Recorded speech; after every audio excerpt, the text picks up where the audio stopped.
കെട്ടത് ആരപ്പ? കോൺഗ്രസ് ആണ് അയ്യപ്പ. സർ, സ്വർണം കെട്ടത് ആരാണ്? കോൺഗ്രസ് ആണ് അയ്യപ്പ. ഞാൻ വിളിച്ചു തരാം. സ്വർണം കെട്ടത് ആരപ്പ? കോൺഗ്രസ് ആണ് അയ്യപ്പ. ആരപ്പ? കോൺഗ്രസ് ആണ് അയ്യപ്പ. സാർ, ഇവിടെ ഗുണം മുഴുവൻ സ്വർണം കെട്ടത് ആരാണെന്നല്ലോ സാർ. സോണിയാഗാന്ധിയെ സംബന്ധിച്ചിട്ടൊന്നും മിണ്ടുന്നില്ലല്ലോ അവര്.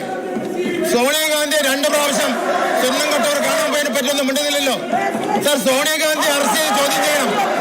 സോണിയാഗാന്ധി അറസ്റ്റ് ചെയ്ത് ചോദ്യം ചെയ്യണം.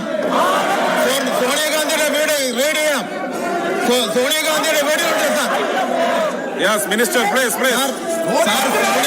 സോണിയാഗാന്ധിയുടെ വീട്ടിൽ സ്വർണമുണ്ട്. സ്വർണം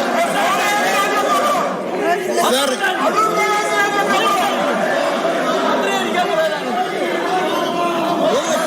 സോണിയാഗാന്ധിയെ പറ്റി എന്താ പറയാത്തത്? സോണിയാഗാന്ധിയെ പറ്റി പറ. സോണിയാഗാന്ധിയുടെ വീട്ടിൽ 2 പ്രാവശ്യം പോയില്ലേ? അവിടെ കയ്യിൽ കെട്ടിക്കൊടുത്തില്ലേ സ്വർണം? ആ സ്വർണം എവിടുത്തെ സ്വർണം? സോണിയാഗാന്ധിയെ പറ്റി പറ. കോൺഗ്രസ് നേതാക്കളെ പറ്റി പറ. സാർ, തീർന്നില്ല സാർ. വായിച്ചു തുടങ്ങിയിട്ടേ ഉള്ളൂ. വായിക്കേ.